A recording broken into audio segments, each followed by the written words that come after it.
Hello, everyone. Welcome back to Two Limes and a Lemon podcast. This week, we throw away the old video camera and enter back into the woods. That's right. We're looking back at Elijah Wood's entire film franchise of everything he's done since small childhood till wherever he's going now. So welcome back to Into the Woods. Is it just start with us talking? Yeah, Dave's going to do us some like a jingle, I think. Dave. Nah. Danielle. Two Limes and a Lemon.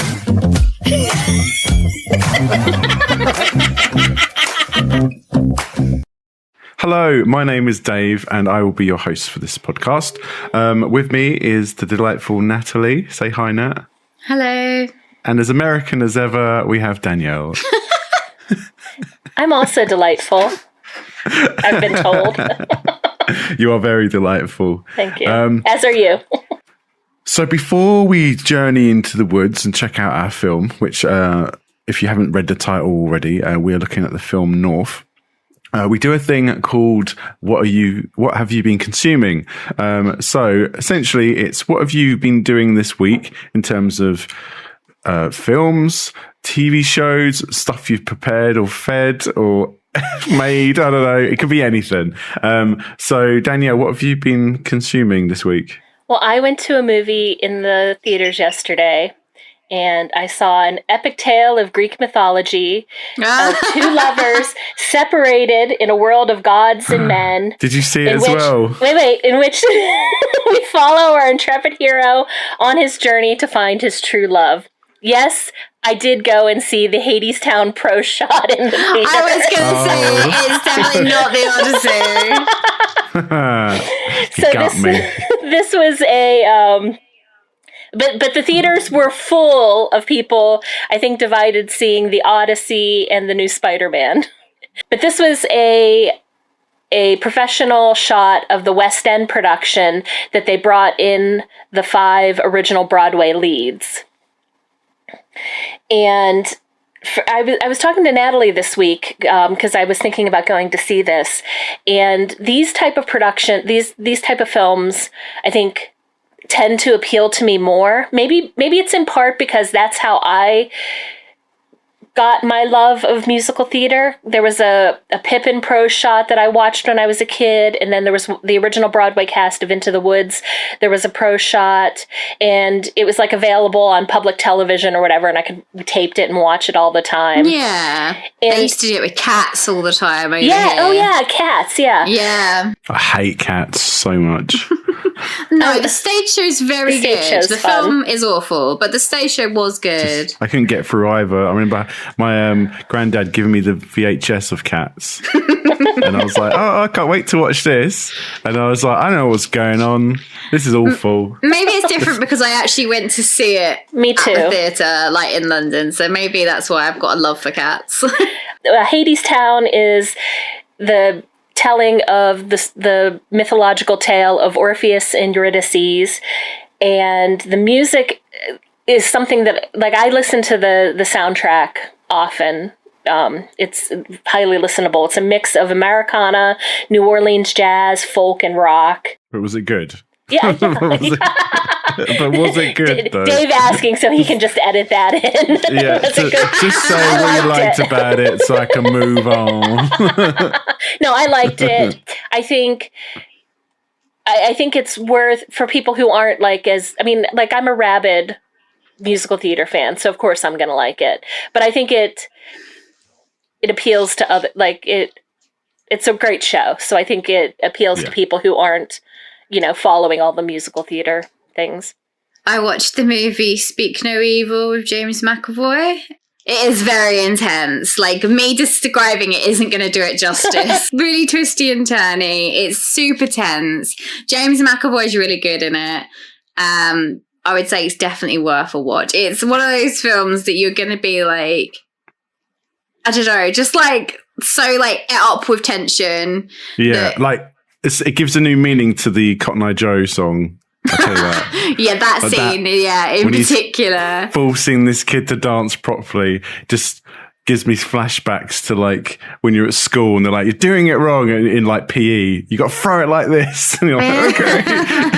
I was like, oh, yeah, he was really good. I think as well, they do a really good job of like building up why the family stays, because like anybody else would be like, as soon as the first weird thing happened, you'd be like, I'm out. So I had the pleasure of watching the new Spider-Man, A Brand New Day. I tell you what, it's good. But I'll tell you what. That doesn't sound like a glowing review. It's a good It sounds like it's going to be a butt. Yeah. However, my love for No Way Home is too great to have enjoyed the whole thing about like MJ and Ned forgetting Peter Parker.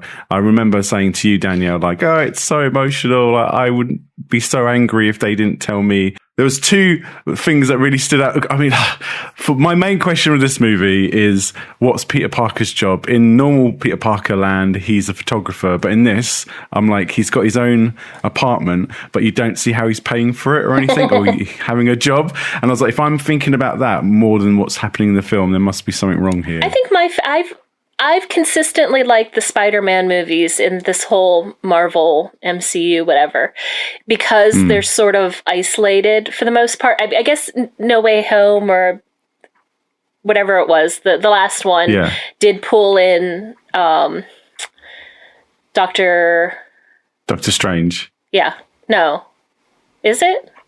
Yeah. Yeah, the Wizard. Yeah. There's too many doctors and things, and I don't know all the characters' names. Anyhow, but it pulls them in, so whatever. So this one seems like it's doing another one of these, like, this is all leading up to some big Avengers movie that you have to watch. You have to watch like 5 different Disney Plus shows and, you know, a bunch of... Weirdly enough, not with this film. It's kind of very much, if you've watched the last movie, you'll be fine with watching this one. So we are back into the woods now, and we're following up on Elijah Wood's movies. A bit sad, this one for me, actually, the film North, because looking at it, it's his last film where he's playing like a kid on an adventure. I mean, I feel like Flipper might also be that. Yeah, but he's a teenager at that point. I don't think there's going to be hard-hitting dolphin movie. Isn't that what the Lord of the Rings trilogy is? Elijah Wood on an adventure? He's not a child. No, like... He's just short, Danielle. As in, like, because in Flipper, it's going to be, like, happy and, like, silly, but he's a teenager at that point. He's wearing, like, Led Zeppelin T-shirts, I think, or something. Or he's getting into music. He's getting into sulky attitude. Elijah God, Wood. Is that what Flipper's about? I don't know. I've never seen it. Led Zeppelin and music. If anything about like family/kids movies of this era has told me through watching it for this show, there's going to be some like devastatingly horrible thing in there that we're going to like struggle to figure out a way to talk about without offending anyone or traumatizing anyone. 90s. But yeah, so this for me was Elijah Wood's last like childlike wonder film before he moved on. His last hurrah. Yeah, I was like, you know what, big shout out to Elijah Wood's mum for saying, you know what, do this last happy, silly, over the top film, and then you can go do teenager Elijah Wood later on. I love this imagined dialogue you've come up with between the Wood family. So here's the premise of it, okay? So imagine being so fed up with your parents that you decide to put them up for a replacement. That's the sort of premise of the film. It was made in 1994. Family comedy directed by Rob Reiner, with our main character Elijah Wood. It's blending fantasy, satire, and a sort of road trip vibe, following one boy's quest to find the perfect family as he travels across the entire globe, meeting bizarre parents and different cultures. It's a film with huge cast, some surprisingly big ideas about appreciating what you already have, and a reputation that's almost famous, because I read up that it was sort of critically backlashed as a movie itself. In our question we're going to look at today mainly is, was North unfairly judged, or does it deserve a place on one of the most notorious family films of the 90s? I myself, just to throw out there, bloody loved this movie. I was laughing from the start to end. I was like, this is in gear with the same feelings I had with Around the World in 80 Days in terms of humour. Which is sacrilege, and I don't even want to hear you say that. I was just in love with the ridiculously over-the-topness, the child acting, the absurdity of it. I think that's what was so mad about it, how like absurd the storytelling was. I felt like this was Temu Roald Dahl. This felt like a Roald Dahl story, not done quite as well. I had a very hard time with the main character of North because I felt like he was just making a mountain out of a molehill, basically. It starts with him having a panic attack at the dinner table, but his parents aren't arguing at each other. They're kind of having their own little conversations, like his dad's stressed at work, his mum's got some stuff going on, and I don't know. I just feel like maybe it could have been set up like a bigger issue as to why he wanted to find new parents, because I'm not buying your parents just had a tiny little thing at the dinner table and it's like, right, I'm off. See you later. I want to just defend that point. It's from his perspective. So everything as a kid is blown out of proportion. So small things it like is, that. But when we've watched movies like Radio Flyer, where there's kids with actual problems, yeah, but that's shut up, North. They're two different movies, though. One's a serious drama. Dad's This is just a obsessed slapstick with pants comedy. in this one. Yeah, he is That obsessed with pants. stepdad. You imagine if North went to go live with the Radio Flyer family? Yeah, I know, I'll show you some real bad families. Yeah, you're. But I mean, did you think he was justified, Danielle? Like he's singing his heart out for if I was a rich man. He's doing his best, but his parents aren't there. I thought. What do you think? North seemed like he was too much. Like there's a whole like montage of like all the activities that he's like in baseball, and he's the best in baseball. And then the parents are just trying to like unwind from a long day at the pant factory. And he starts like having a heart attack. And clearly they're ignoring him so much that he probably does this all the time. But I was... It's like he's fed, he's clothed, he's in all the good sports and theatre stuff at school. Yeah, but he feels like they don't care about him, stop Natalie. whinging. I get it, because he's like, he wants just a little bit of like... Did he ask what was going on at their work and why they were so stressed out? He's a kid. No, it's not his job to do that. His job is just to do school stuff and have mates. I mean, he's not a child. He's like early teens. No. Also, like if he was in like the primary 1950s, children should be seen and not heard. So he was... There we go. We're going back to Avalon. Oh, no. Elijah Wood should have learned something from all of his other child roles and brought that to this table. I will say that the one thing, again, like comparing this to like Roald Dahl and like Matilda parents and the parents in like Charlie and the Chocolate Factory, they could have given us, beyond the fact that like he was well clothed and well taken care of, like just a smidgen, just like a little pinch of like his parents being loving towards him, to make me understand the ending of the film. Well, I think the idea was that, like, sorry. No, otherwise it was like, well, yeah, his parents are kind of don't really seem to see that he's there. They're wrapped up in their own self. Maybe they shouldn't be parents. But the idea is like, if a kid watching it, they're like, I'm going to run away from home. Because I remember doing that like twice. I got shouted at once and was like, I'm running away from home. Opinion on this. Yeah, I relate. And then like, but it's telling them like, you know what, out of all those other families out there, there's no place like home, essentially. And like, don't take for granted what you've got. And it's maybe that's the lesson for kids to learn as they go on this really wacky adventure with Elijah Wood. Well, it is, but also it's telling kids, like, even if you've got a little problem at home, you should definitely try and find new parents. But it's just that weird fantasy, isn't it? Some kids might be like, oh, I don't want you as my parent. I would rather have this person as my parent. And it's like playing onto that. Like, but because you like, they're going to court. There's some crazy lawyer guy who's hilarious. But the writing in this is so like SNL skit, because we meet the lawyer literally driving, like chasing an ambulance. John Lovitz did this character on SNL who was like the pathological liar. And he would be like, yeah, that's the ticket. And we used to like run around pretending to be this John Lovitz character. And so whenever I saw him in this, I was like, oh yeah. And every time he was on screen, I can imagine somebody who doesn't have that frame of reference. He's like so over the top in this. And in this version, Bruce Willis is playing Deo, basically. To put it in context, this was like height of Bruce Willis's career. He had just done Die Hard. Ghost was done around this time. I don't know if he was in it enough for me to really judge it, honestly, because he was in it for little snippets. But I enjoyed the bits that he was in, but I wouldn't know whether I could say if he was good in it or not. Yeah, he just kind of came in and Bruce Willis'd it up.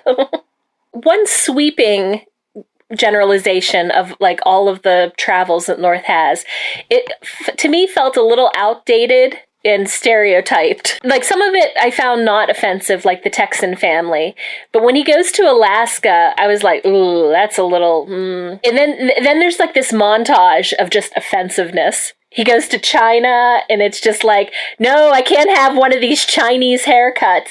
And then he goes to Africa. They show him going to Zaire, and I literally was just like, oh, no, I don't want to see what they're going to do there. And it's just like... Because it's the 90s, right? Yeah. They've got him in like a full traditional African tribal outfit, and then he just like sees boobs because the women don't wear tops. Oh, yeah! And then I forgot about that bit. And then he goes to France, and it's like all Jerry Lewis on TV, and they're just like smoking and wearing turtlenecks and berets. Well, Kathy Bates, going back to her, she basically only accepted the role because of Rob Reiner, because of she wasn't that like your thoughts as well, Danielle. She wasn't that reportedly enthusiastic about the script, and her agent like advised against it. But she kind of said, you know what, because it's Rob Reiner, he directed Misery. I feel like I owe you a favor, so okay, I'll do this small role. But just before we get to that scene, because there's some funny bits in it.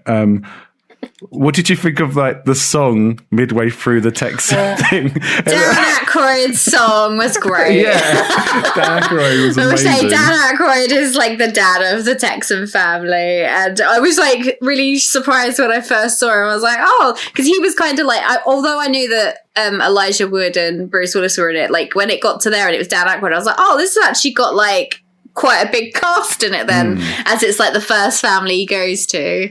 And they give him like a baseball team that they sign over to him straight away. Yeah. But yeah, and he had like guns for like door handles on his limo. It was all very like over the top. Do you know what? It's like kind of like the aesthetics of like, you know, the 90s Flintstone movie. Yes. Like, I feel like the props are on, like, the same par. They're all kind of, like, got, like, a cartoonish feel to them. Yeah, everything's But why have they done that? Because it's a dream. It's for a kid. They've blown it out of proportion for these reasons. So after North leaves Texas, he travels over to Hawaii, where I was like, this family seem good. These seem pretty nice. He's probably stay here. There's a glorious shot, I will say, of that sunset. It's not like a painted background. They went on location for all of these things, which is I think where most of the budget went. My favorite line comes from the Hawaii section of the movie. The dad is describing like the land, and he's like, oh, the land of Hawaii, like Hawaii is so fertile, all apart from my wife who's barren, or something along those lines. I was like, that's so mean. He's the mayor, isn't he? Yeah. The dad is the mayor of Hawaii. Or governor. And, governor, yeah. And then he's like, oh, we've made billboards, because North apparently is known all over the world, but everybody wants to be his new family. And then like this big banner is obviously, I don't know what, something's pulling down the kid's trousers. It's just his line. He's like, my crack? That's my. I was like, oh god. He says like, people are gonna. He says like they're gonna see my most private crevice or something. It's like, oh, it just keeps saying my crack, and I'm like, I don't want him to hear this kid say this word anymore, please. Can we move on to the next family? Go, go, go. Yeah, it was that I'm was like, if that's going to make more shocking. people go to Hawaii, I question what sort of people that's going to bring. And then they go to Alaska, where everybody lives in an igloo, apparently. I felt Alaska was the saddest area. Oh, because they murdered the grandparents. Yeah, like anyone who reaches a certain age, they ship off on a broken bit of ice. I love that scene. They have this scene where they're sending off all the grandparents when they get to a certain age because they're no use to like the community anymore, and they send them off on ice floes. And it's like some of them have got like what they call like easy chairs or whatever, like recliners and TV sets and things. They send them off. And then the grandparent of the one that Elijah Wood's gone to, he's got like a wooden store, and that is it. And he's like, "Oh well, if the law changes while I'm gone, like please come and try and find." Yeah, it's so good. And the guy's so unforgiving as well, who's letting him in with like the ticket man. He's like, "You know why you're here? Come on, get on." It's like so sad but hilarious. But I was like belly laughing with this film. I don't know why. Something hit me, and I was just laughing a lot and texting Nat, going, "Oh my god, this bit." What the hell's going on? I want to know how many air miles this kid has to be going all around the world just trying to find some parents in like however many weeks. And meanwhile, like North's actual parents are like frozen solid because they're so much in shock. They get put in a museum. I think them being in like frozen stasis was the point where I was like, this movie isn't real. Like the punchline here is going to be like none of this has happened, because that was the bit that just seemed so like, why are they frozen? I do feel like the Winchell character, they wanted Macaulay Culkin. Like I feel like it did feel a bit like that. But I love that like, kid. Can we get him? He knows Elijah from the Good Son. I was like, why didn't this kid do anything else after this? I love this kid so much. He was good in this. Yeah. So he ends up in New York City, and Winchell has set this like minion out after North, and he's like literally like shooting at him. Yeah, in public. That's the best scene. One of the best scenes, because it cuts to him, doesn't it? It goes, "We want him," and then it just cuts to gun and then firing at a child as he's running away. He's like so happy when he thinks he hits him, but he actually shoots like borscht soup. But yeah, and then he realizes that obviously families, his original family's where he needs to be, and he's got a certain time limit where he has to get home. He has to be back in their arms, basically. Otherwise similar to You're Around the World in 80 Days. He has to get back by a certain time point, and then he wakes up from his dream. And then the scariest part of the whole film happens, where like 12-year-old North accepts a ride home from a complete stranger. Do you know what? At one point in the movie, I did think, is it going to end up that Bruce Willis will just adopt him? When I wasn't sure that it was a dream, like he kept turning up at all these places. I was like, is he just going to be like at the end, like all these families are rubbish, I'm going to go off with Bruce Willis? And then the final bit of the film, which just had me laughing, the dad's like, "Oh, Mum will run you a bath and I'll chat to you in a bit." And he's like, "Okay." And then it just cuts to wide shot and then fade out to credits. It's like such an anticlimactic ending. The editor's like, "We've got no more shots to work with. What do we put in?" "Oh, we'll just cut to black. It's fine." And then credits. Yeah, well, this movie is notorious because the famous film critic Roger Ebert hated it so much. Like he said, "I hate it. Like he had this like famous review about how much he hated this film. So, Nat, who's your favourite and worst character? My worst character is North because he's a drama queen. Okay. For the reasons I've already given. I'm going to go my favourite character is his original dad, the guy from Seinfeld. Because, you know what, he got a bad rap there, but there was a point in the movie where North did call him up and he was like, "I need to speak to you." And even though he was really inundated at work, he did take the phone call. He wasn't like these other movies where they're like, "I can't talk to you," but actually it's just because they just can't be bothered to talk to you. You could literally see he was like fighting for his life at that job. We haven't even talked about his like pants job. His pants job is the most like ridiculous. I couldn't tell if it was what he actually did or if it was North's like imagination of what he did. But he was like a I would pants. imagine he works for a clothing company. I don't think he's there trying on pants to see if they like. I think he's like a he had like Samba pants on or something. he's a pants inspector, which I think just does like quality control kind of thing. But the version we get is he's like literally trying on these like blue tuxedo pants with like a prom background. And we know that he's number 6 because in the rant in the dinner in the beginning, he's like, "I'm number 6." Yep, exactly. Oh, it's such a good movie. But he still took the phone and he still was like, "Are you okay?" First of all, that was his first question, and he was like, "Yes, I am." He's That's like, cool, fine I'll then. talk to you speak later. Yeah. No, But he checked. terrible dad. Right, Danielle, who's your Right. favourite and disliked? My favorite is the duo of Winchell and Arthur Belt. Every scene they were in, I was totally invested. I could have seen a whole movie of that kids' revolution. That is like we could have just had North as the face of the revolution and seen everything that was going on back in the town. The world. It was a world revolution that they were doing. Yeah. Every kid there's that kid that's sitting there at the beat and his mum and dad come over and like, do you want any of this? Do you want any of that? Yeah, he's We changed. tidied your room. Winchell has changed the world for kids, and he's just using North as the figurehead for it. He's brilliant, if a little bit like evil. Yeah, But- well, he does send a killer to shoot North to be a martyr. Just a little bit. But if it were like a regular, like a Marvel film. In any case, I Is this don't on know par where I with was going with that. Marvel films? Is that what you're trying to say? No. Well, yeah, for me Yeah, they're it rubbish is. too. Yeah. My least favorite who's your character was also North.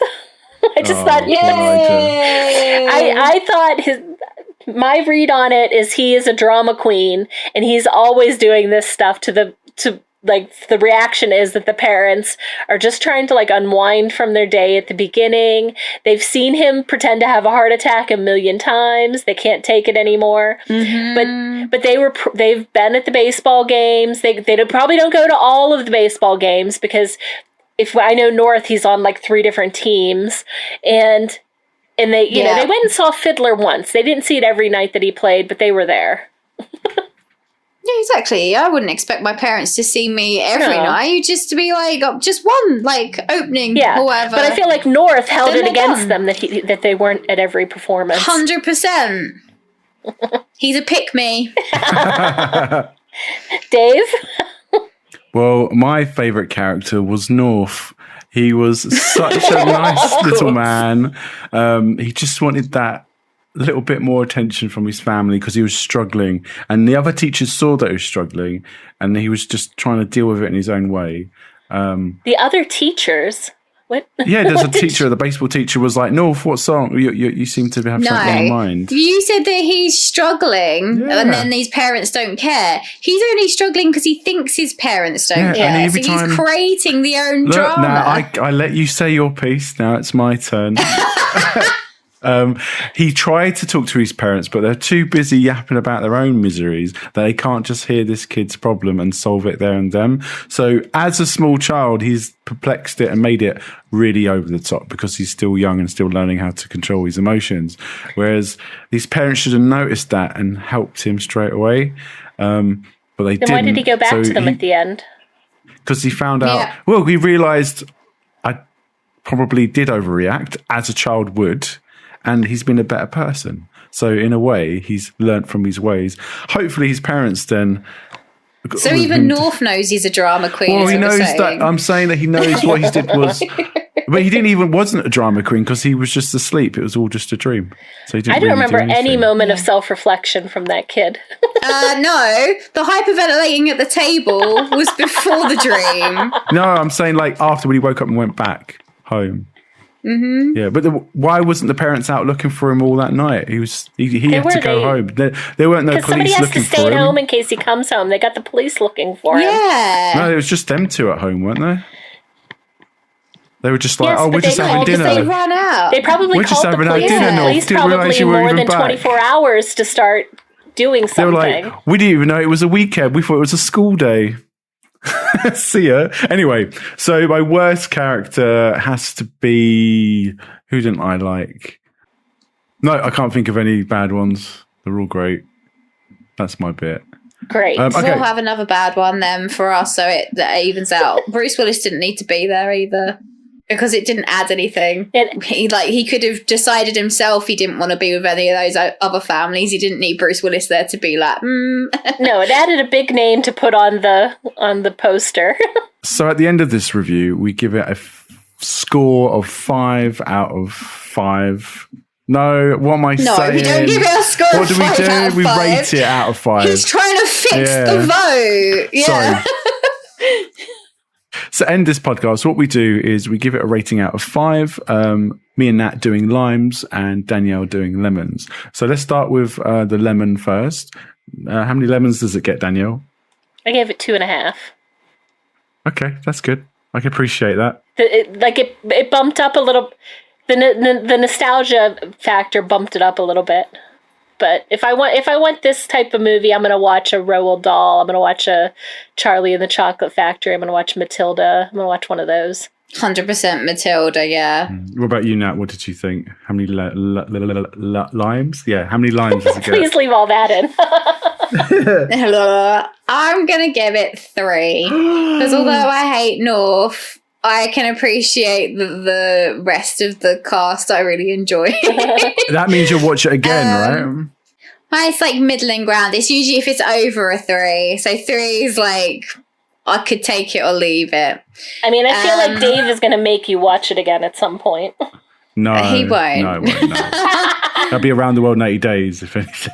I enjoyed the movie. Don't get me wrong. I enjoyed the movie. I just didn't agree with the reason that he gave for leaving his parents. Like we just said, Matilda, that's a prime example of a reason that you would want to leave your parents. And at the end, she gets adopted by Miss Honey. Like, that's a good reason. Yeah, this is not. But the difference is that Matilda's journey isn't to realize her parents weren't that bad. Elijah Wood's story was to realize that actually his family he's got is pretty good. Whereas if Matilda was like, you know that's what? I mean. Yeah, so that's where the film does work, because it's telling you that life's not that bad. Get back home. Eat your... Grass is always greener Yeah. is basically the moral of this movie. But he overreacted at the beginning for that to have to happen. What are you giving it, Dave? I'm giving it a solid 5 out of 5. I hope to show my nieces this film and see what they think. Maybe I can ask them, whose side was you on? Did you think he was overreacting? And they'll be like, no, he was right all along. But yeah, 5 out of 5. Just thought it was hilarious. I thought the comedy gags worked really well. I would be interested to see if a younger generation gets the gags or like the cameo relevance and stuff like that. So it would be interesting to see. So I'll let you know in consuming in the coming weeks how that goes. So that's the end. To wrap up our pod. Oh my god, I can't speak because I need some water. It's hot. So that brings us to the end of our first trip in the woods. I hope you've enjoyed listening. Again, if you haven't, subscribe to the YouTube channel, follow us on Spotify, follow us on Instagram, or even follow us on TikTok. If you're doing all of them, then fantastic. You're amazing. You get thumbs up. Yeah, thank you so much. The punctuation in that sentence was so off, Dave. The way you said, if you enjoyed it, this. If you haven't, it sounded like if you haven't enjoyed it, then subscribe to all of our social media. So I'll say that again then. Let me say that again. Just because I'm tired. So that brings us to the end of our podcast. We're at the end. Oh my god. Just use the previous. I was just joking. No, it's too late now. So that brings us to the end of our podcast. This is our first episode into the woods. We've got 2 more to go. So if you've enjoyed our rabbling on about Elijah Wood, please remember to subscribe on YouTube, Spotify, Instagram, or even TikTok. Let us know your thoughts or any films that you think we should review. That would be really good to hear. Even though we've got quite a lot in the bank already, but it'd be nice to hear from you guys too. So that is a goodbye from me. Bye.